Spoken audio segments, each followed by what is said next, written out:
Some horror stories take hundreds of pages to build up that feeling of dread, but others, they can do it in just a few sentences. Today, we're going to deconstruct a tiny masterpiece of terror to figure out the mechanics that make it so powerful and so incredibly efficient.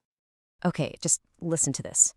In every city, there's an old mansion, one spoken of only in whispers. They say something is hidden in the third room, and whoever opens that door never comes back.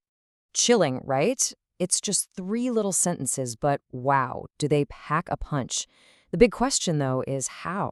What choices, what specific words create that powerful sense of dread? Well, that's exactly what we're going to break down. Okay, so every great horror story, it needs a solid foundation. And the most effective ones, the ones that really get under your skin, build that foundation on something that feels disturbingly close to home. See, it doesn't start in some mythical, far-off land. It starts in every city, which means it could be in your own city.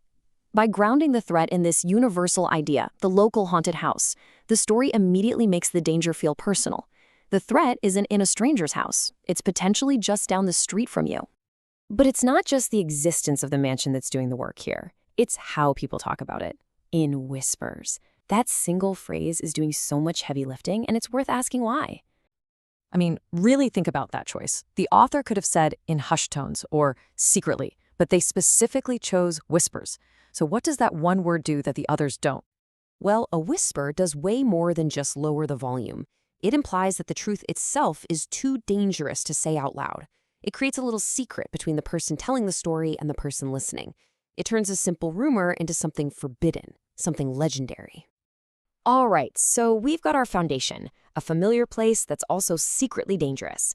The next layer the story adds is a focal point for all that fear, the mystery itself. Now, notice it doesn't just say there's a secret somewhere in the mansion.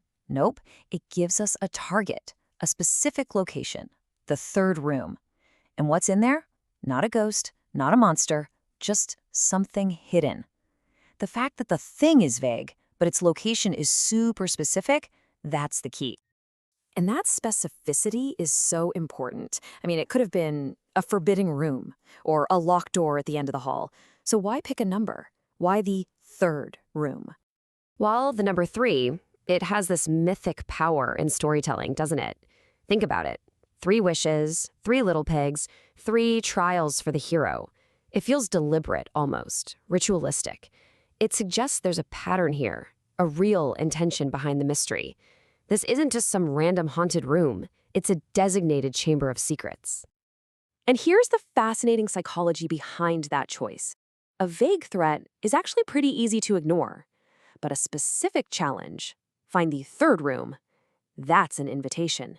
It reframes the mystery as a puzzle that could be solved, which tempts you, the listener, to imagine actually taking on that challenge.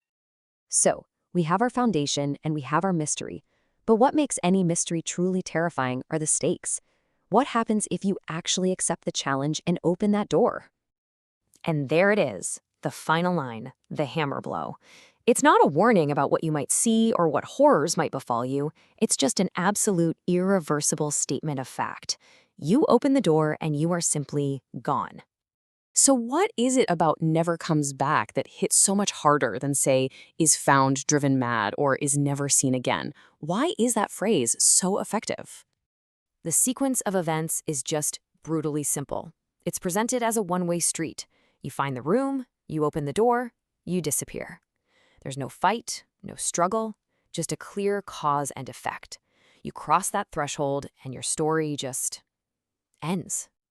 And that's where the real horror is hiding. It isn't a monster, it's the unknown. The consequence isn't pain or death, it's oblivion. Complete and total erasure from existence. You don't just die, you cease to have ever been. And that is the ultimate stake. What this whole thing demonstrates, really, is a masterclass in what's called narrative efficiency. It's the art of using the fewest possible words to create the biggest possible impact. There is absolutely no wasted space in this story. So it all boils down to this perfect formula. A familiar setting makes it feel real, a specific mystery makes it tempting, and an absolute consequence makes it unforgettable. 3 simple pieces, 3 short sentences, creating one perfect engine of fear.